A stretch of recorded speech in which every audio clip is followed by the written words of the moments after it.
Hi, folks. It's Todd Von Dijk at the AMM, and we're thrilled that you're here as we kind of put a bow in this year's programming schedule. And we're ending with a great time, a important topic and whatnot. We're going to get started in a minute or two. Jason Karras, good to see you. Darren Sextro, good to have you with us. Looks like the DMD crowd is out in full force. David Ream, we were just talking about you a few minutes ago. Monique, glad you're here. Steph Hanaway, hello, Kansas. We miss you. We'll talk soon. Just a note today, you are in webinar mode. That's how we're going at it today, which means you can see us, gosh willing, but we can't see you. But know for sure that we know that you're here, that we're grateful that you're here. As we kind of, this week, I'm flying solo without Jess and everyone else that, you know, if you've ever been on a virtual event, you know, is the deals with us here. But I'll do my best to do right. And if you need anything, hit the chat button, please. That's how you're going to get to me. Jen Badua, thanks for coming. And that's what we're going to use there. We're going to give it just another minute or two, and then we're going to get Tighe going. This is one where he's got a little bit of a talk today, but we're hoping it's a chance for some conversation as well as you can do in a webinar. You know, there's plenty of ample time for Q&A. So as we're going in the chat, if you want to drop a thought, a reaction, a question, if you want to ask Tighe his best barbecue strategy, you know, whatever you got. He said he's game for just about anything today. So we'll get started in just a minute.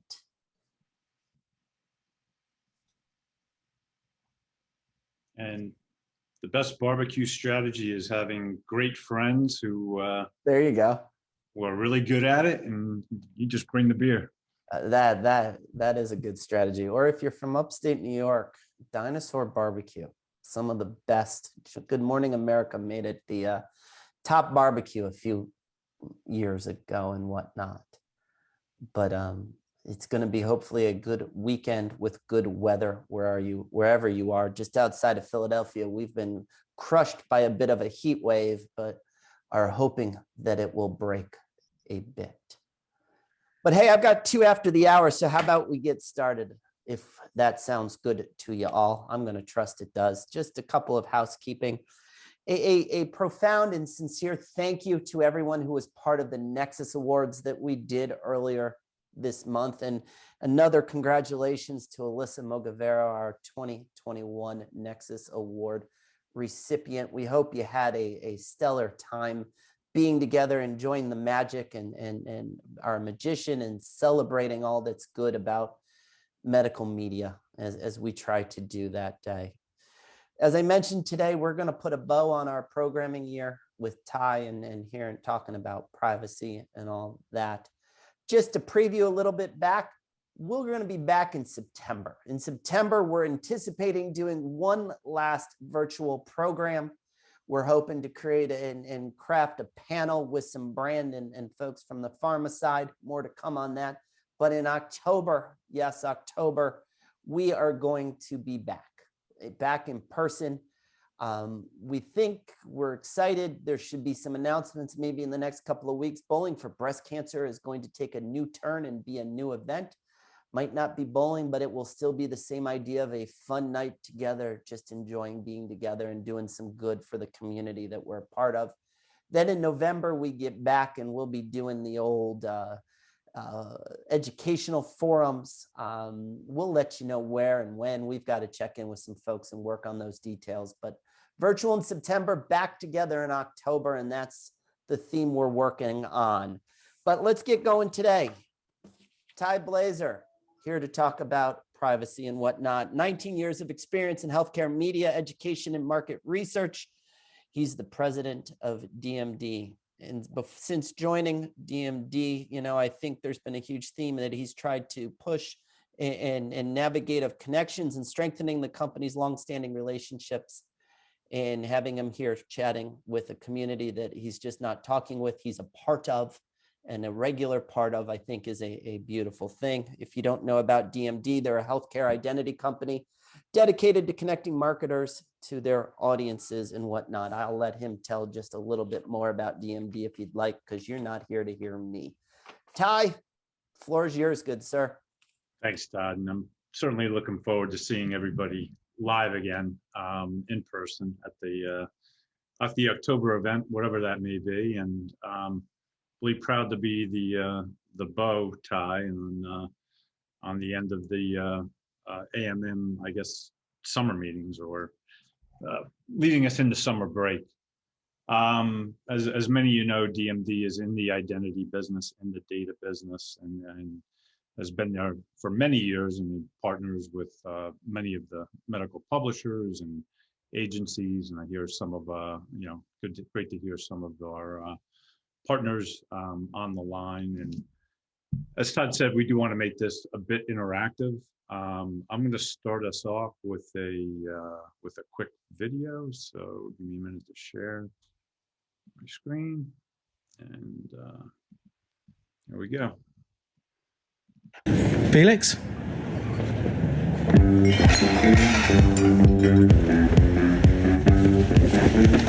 Name? Felix. Date of birth? November 5th, 1986. Tracking current location. Can I have a taste of your ice cream? Here's what you spent last month. Crumbs from your table. Can I interfere in your crisis? Can you hear those people behind This will me? help with the itching.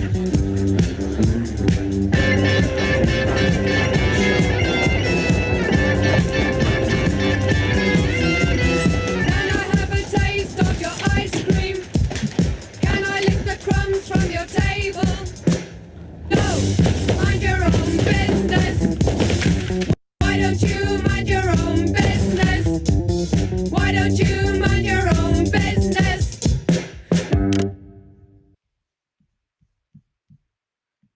So it's privacy, right?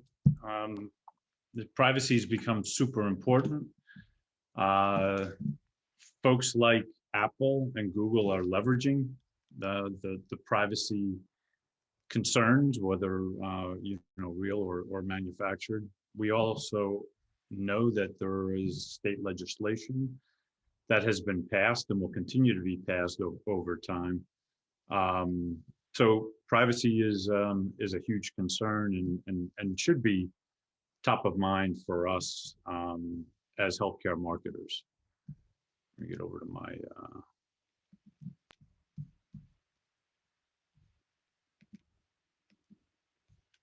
all right, into the presentation. So the evolving privacy movement, we have with Google, who is in the process of deprecating the third-party cookie. That was kind of the genesis of this meeting. And also on parallel tracks, Apple and iOS and their iOS operating system have made some recent changes that I also want to cover very briefly here, and just give everybody a heads up. So we'll take it from there. And in the intro, Todd mentioned 19 years. That must have been when I re-signed up for AMM 6 years ago. So I'm closer to 25. And how the landscape has evolved in my 20 years here is really exciting to me, right? I feel like we do great things. We help, we help healthcare professionals do their job more appropriately. We drive patient care by providing them with the best possible information. And we help pharma and biotech communicate that information on the latest and greatest and what's going on out there to those healthcare professionals. It's obviously a sophisticated audience.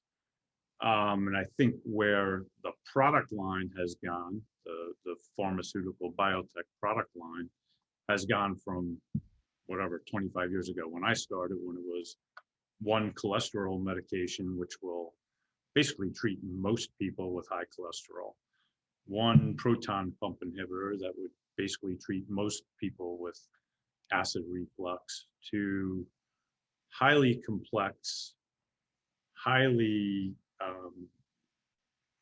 targeted therapies that are going to work really, really well in somebody with HER2 negative breast cancer along with a certain genotype, and won't work as well in other forms of breast cancer. And the quality of life, the life extension is tremendous when those products are used right. But also with that, those products are super expensive. And the audience for those products has shrunk from any primary care doc, any cardiologist, and any endocrinologist or gastroenterologist to very small target lists of physicians who are actually going to treat somebody with breast cancer or be referred to this complicated case of breast cancer where this particular product will work really well. So a lot of education to be done to a smaller audience, but there's also, the treatment team that also has to be considered, and how we work together with our pharmaceutical marketing and biotech marketing partners has really evolved.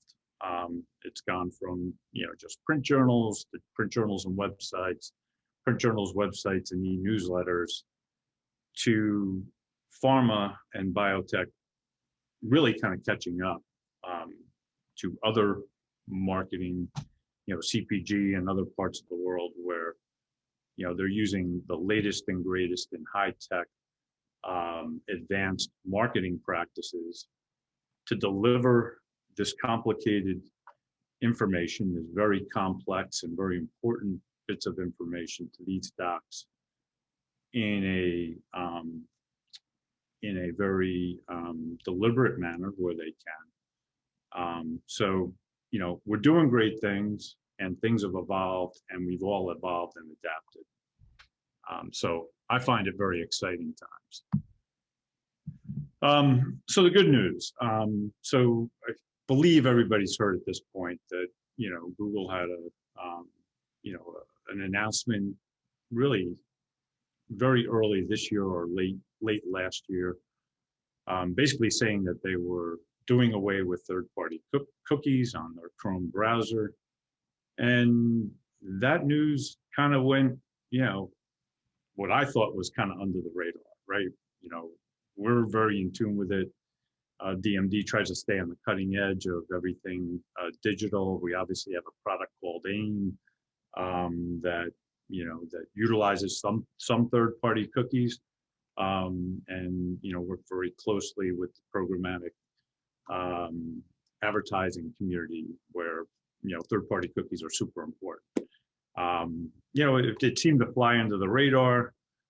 Our experts dug in there, namely Frank Lynn, our chief technology officer, to learn everything we can learn about it. And then we went on a roadshow and brought that out to our agency partners and our publishing partners. And I'd say initially, the awareness of the news was low.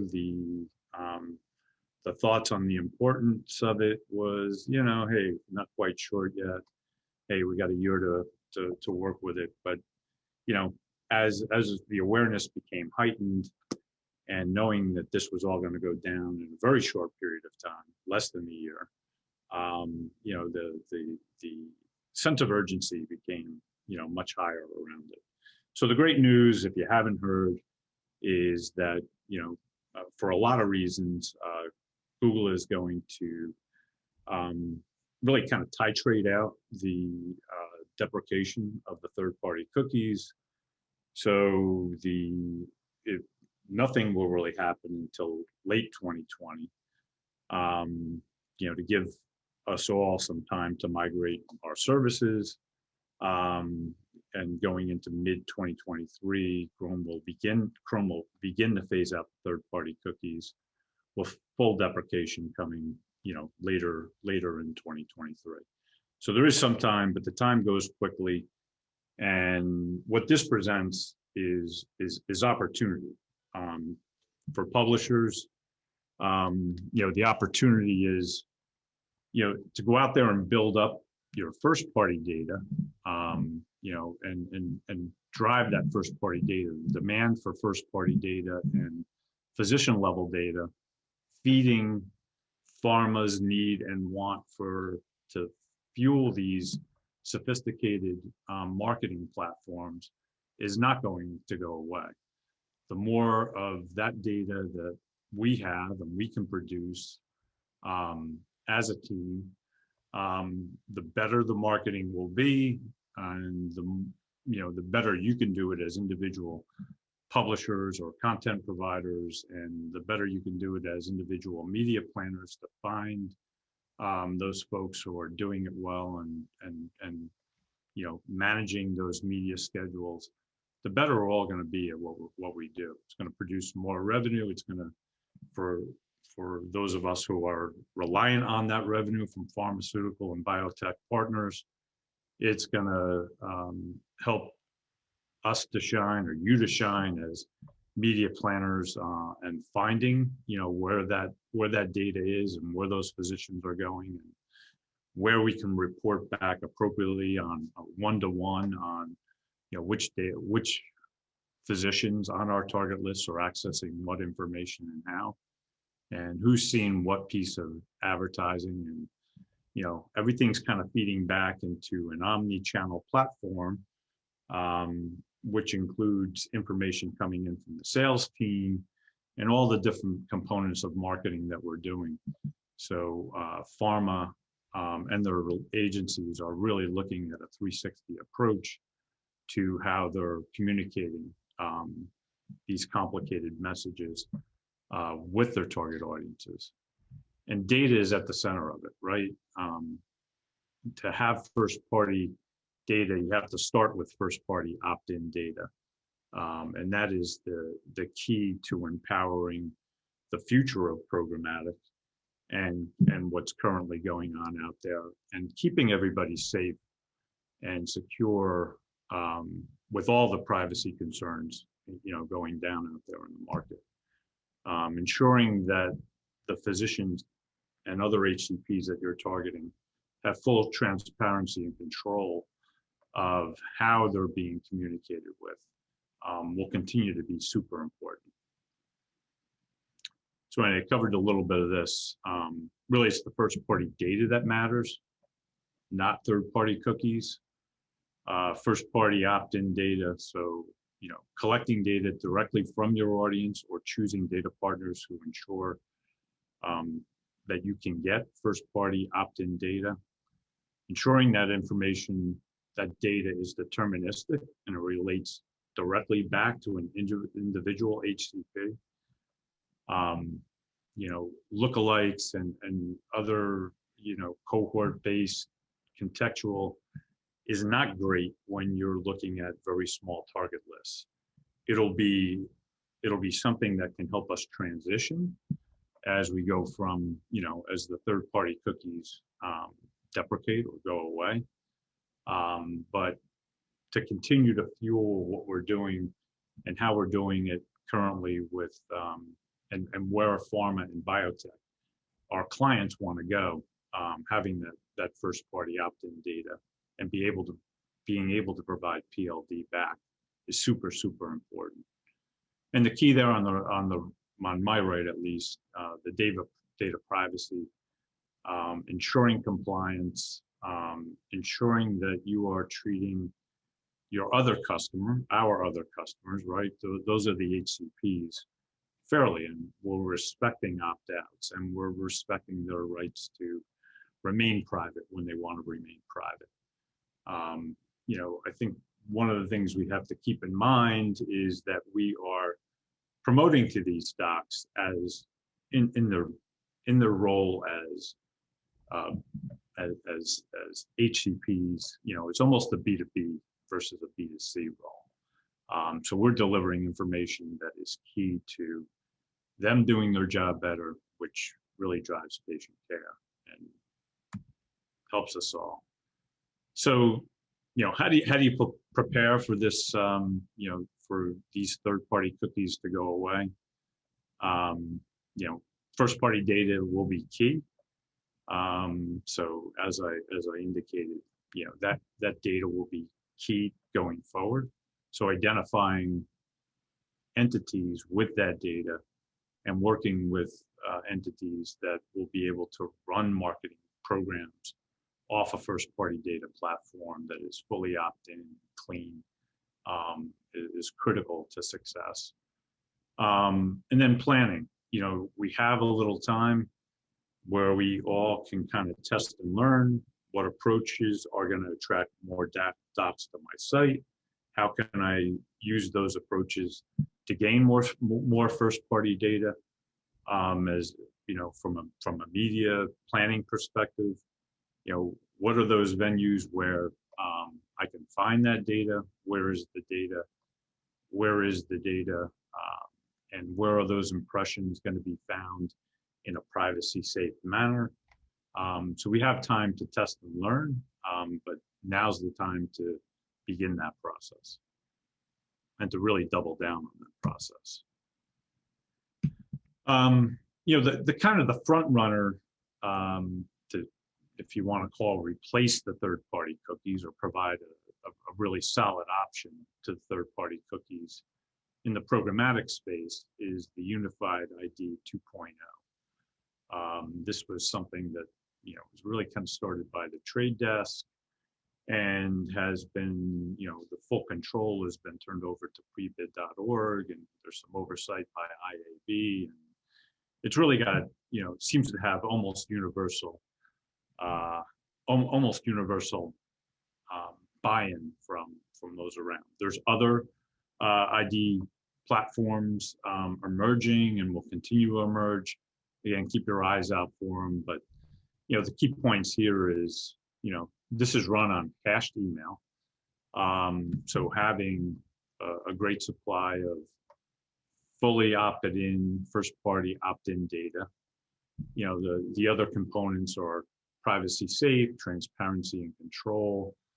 You know, it's totally decentralized and interoperable. There's a publisher framework that makes it easy for publishers to adopt to this. And, you know, one of the things that we've learned from our AIM platform, we have AIM running on over 2,300 sites, is that, you know, physicians will go site to site, but on average, the average physician in our network goes to 7 sites, but they go to 3 sites really often. So physicians have their favorites, and, you know, that's predominantly in the endemic world, right? And how you can translate that outside of the endemic world and why this will work is that, you know, physicians are people too. They're going to use that same email, that personal email, likely to sign up for ESPN, the New York Times, and we'll be able to reach those HCPs, you know, as consumers and deliver that marketing message in the non-endemic space, you know, as this takes hold. And, you know, I truly believe that you have the right, you know, we have the right support underneath this and other IDs coming down the line that the number of impressions, you know, still should be there to support the marketing, the appropriate amount of marketing going forward beyond 2023. So it gives everybody a little time to adopt to either the Unified ID 2.0 or other options that might be out there, or combinations of options, which will likely be what we ultimately see. There's really intelligent, well-run companies, you know, the healthcare DSPs like Deep Intent, Lasso, PulsePoint, DocCare, who are all going to use this and other options to figure this out and be able to provide those impressions, both endemically and non-endemically. You know, the publishers are going to, you know, build up their first-party cookie pool, and so the impressions will be there. They may shift around, and it may cause a little change in what we're doing and how we're doing it. But I have every confidence that the industry will find its way, and not only will we be doing it and delivering just as many impressions, but we're going to be doing it in a much more controlled and privacy safe manner, so that the HCPs will ultimately have a great experience, where and when they're being delivered that marketing message. A couple of other quick updates beyond Google's deprecation of the third-party cookie is that iOS 14.5 was released, and those of you with iPhones know that every app that you go into, every time it updates or downloads, you're asked, whether you want to be tracked or not. And in our market, where I think this really had impact was the ability to run social programs typically using onboarders or other options. So this had some impact there, but using a high quality email list to do your HCP based social marketing is still an option, and still a great option. So aside from some impact on how you can get social HCP social programs done, it caused some shift in the market, but there's still great options out there that are actually generally more deterministic. What's coming? iOS 15. This is going to impact the email side of the business, right? So similar to what Gmail did 6-7 years ago, where Gmail basically will take any outbound email, pull that email, pull it apart, take all the elements out, deliver that email kind of bare bones, and then deliver the assets kind of as needed. So everything kind of looks like an open. So for a short period of time, until we adapt and we figured out Gmail in a short period of time, there may be some impact on how we view open rates, right?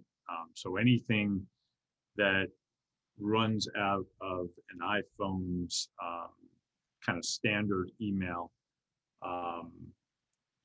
platform will be impacted by this. So again, if you're obviously, a lot of us rely on email to either get docs to our sites or to deliver marketing campaigns.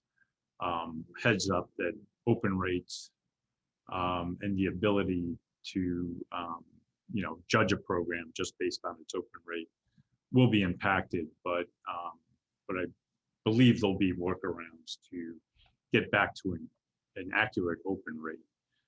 In the interim, we are building out other key metrics that would give additional insight as to the impact, positive or negative, of individual email campaigns or full campaigns, multi-wave email campaigns. It will also have some impact on any advanced email results you may be getting back, including read rate and things like that. There's also another component that I think that the community needs to be aware of, is that basically Apple is offering the opportunity, if you're signing up for an e-newsletter on maybe a site that you trust less than your most trusted sites, that or even if it's a trusted site, but basically almost like a burner email, where Apple or iOS would provide a second email address that would forward to your primary email address So when you sign up for that website, that newsletter, whatever you're signing up for, it doesn't get your primary email address. It gets this secondary email address. That email address will forward back to your primary email address, allow you to sign up for that site and verify. Just one more thing to be aware of. So when you're collecting email, we do have to be aware that these types of email will be in the system and will need to be segregated in some way, shape, or form. So just more things coming down the line to keep things exciting for us as data stewards in the market, and anybody collecting data will have to be diligent about knowing about this and effectively segregating your database to standardize for these email addresses that may get into the system. So real quick, what can you do now to prepare? Educate yourself and the team. Build as much authenticated first-party data now. In healthcare marketing, we know exactly who our audience is. We need to capture them. If they're coming to your website, you need to authenticate them, drop a first-party cookie. So when that doc or that nurse or that NP or PA comes back to your site, that you know exactly who it is, that you are providing the best user experience possible, ensuring that doc or NPPA comes back frequently, so you can deliver more information to them. Content is still king from a publishing perspective, right? Great content, more content, delivered frequently using the best possible list source and delivery platform. Email delivery and getting to every platform has become the challenge of getting to getting through certain ISPs has become more and more challenging every month, every week, every year. Understanding that, investing back into your email team, your email platform, using third parties when needed to get through as a supplement to what you may be doing internally is something that will drive market share for you. It will get more people back to your site. It will get more people to your programs. There may be people not coming because you're just not getting to them. Use identity services to ensure that every HCP possible is authenticated, that actually makes it to your site and comes into your site. And obviously DMD has some of those services. Use the above to build your first party data pool. So identify everybody who's coming, drop that first party cookie so that you have access to that doc going forward. Evaluate the impact of what you're doing over time, test and learn, make your adjustments. Explore additional alternatives to the third-party cookies as the cookieless era draws closer.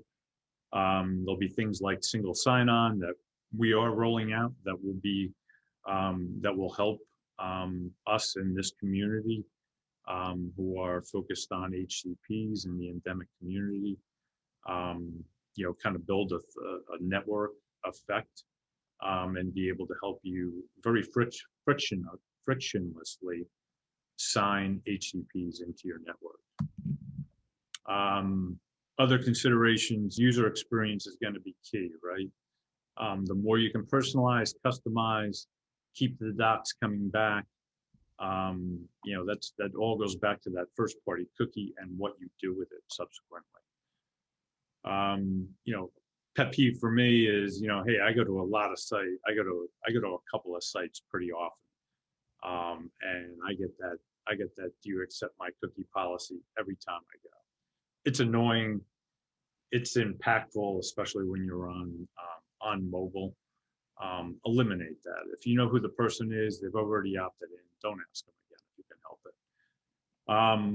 it. For anonymous users, if you can identify them through the means that available, what do? Do you put up a paywall? Where do you put it?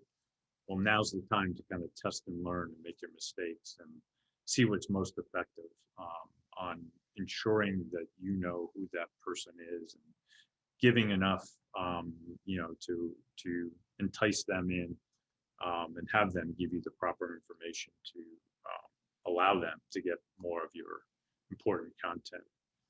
And again, don't fall into the cookie wall. That's just the repeat of my pet peeve above. And email will be key going into the cookieless world. Key is an identity source, as I showed you from the UID 2.0. Email will be the key. It will replace that third-party cookie. And email's role in its traditional source is going to drive more people to your content and allow you to drop those third-party cookies.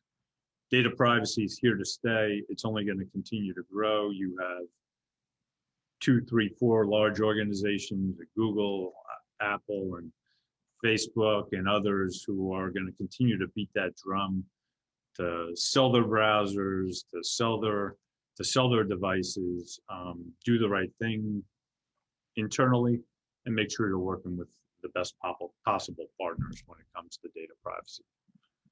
And that's pretty much all I had prepared. I guess we'll open up the floor. Todd, if any questions?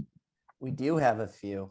Thanks to folks who have shared some questions. If you have them and you're thinking about them right now, drop them in the chat. We'd love to hear from you, or the Q&A feature. Question 1, has DMD gathered data on a physician embrace of their behaviors being tracked on professional sites, and data around their acceptance of their behaviors being shared with, for example, pharmaceutical marketers?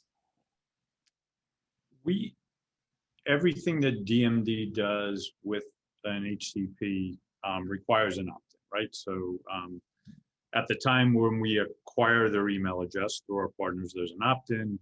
We also, as we're getting these opt-ins, there's a welcome letter, there's a process of emails that go out to those docs. So we provide ample opportunity, multiple opportunities for those docs to opt out. And that includes when they are brought into our AIM, that when they have been tagged and they are being tracked.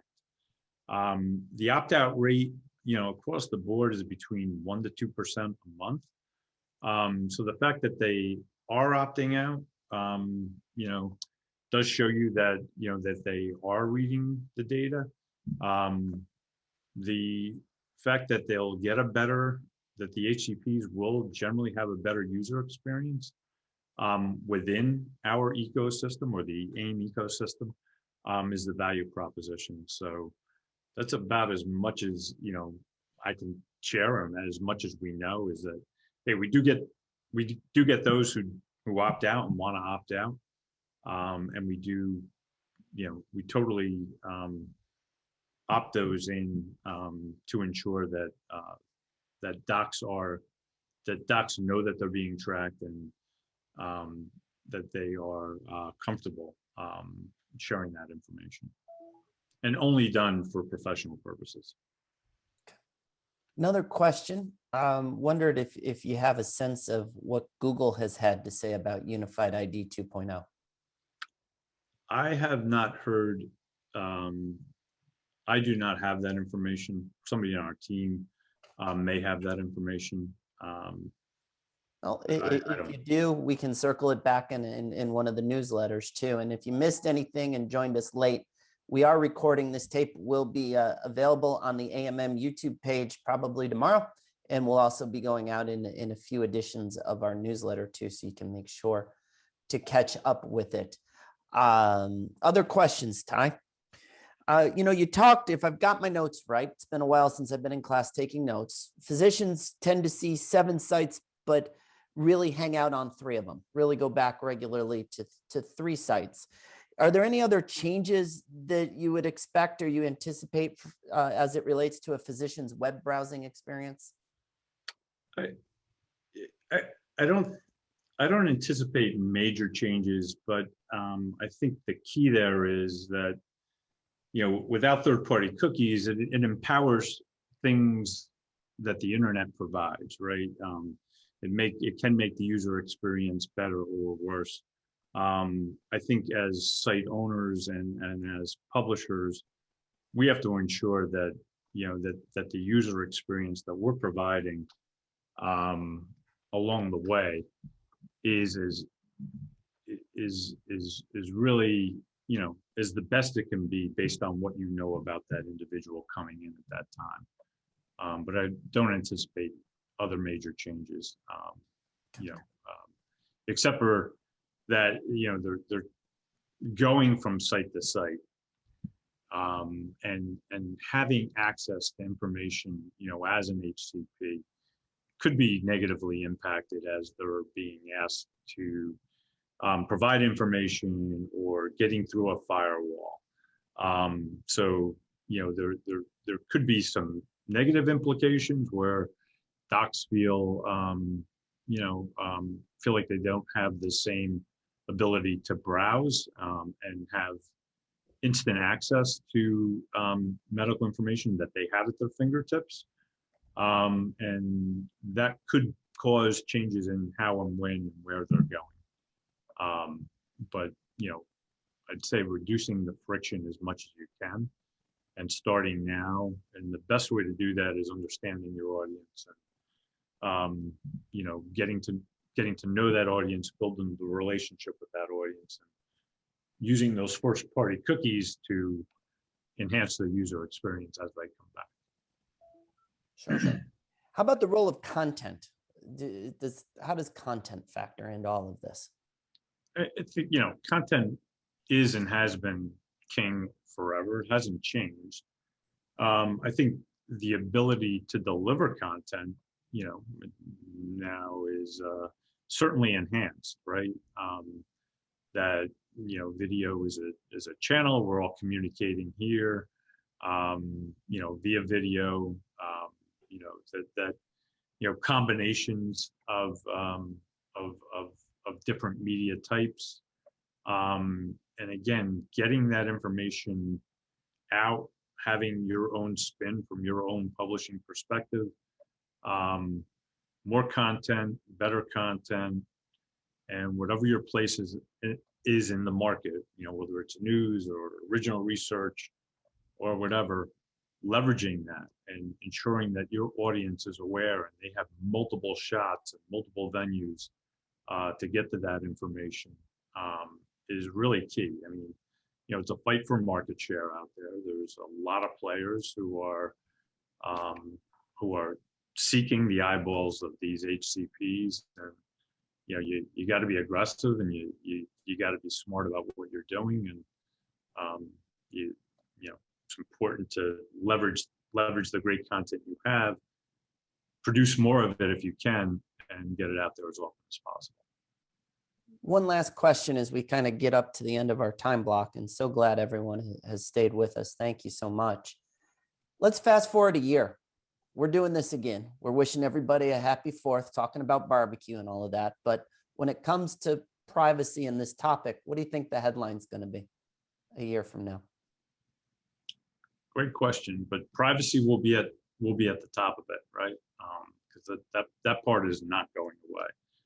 I think a year from now, things will have been more sorted out. That players will emerge, whether it's Unified ID 2.0, that more solutions will be in place to help identify more HCPs. And again, I focus, our area of expertise, DMD, is really on the HCP, not on, patient marketing. But, data privacy will continue to be super important. Yeah. One last one, because a question came in under the wire. So since Apple launched its extremely transparent opt-in, opt-out process for tracking this year, reports are the vast majority of people are clicking the do not track option. Do you believe that our current opt-in, opt-out processes may be less visible than we like to believe they are? We work really hard to make them visible, right? it. So, yeah, I think, at DMD, we provide multiple opportunities for HCPs to opt out. I think, the Apple indication, it's a great question.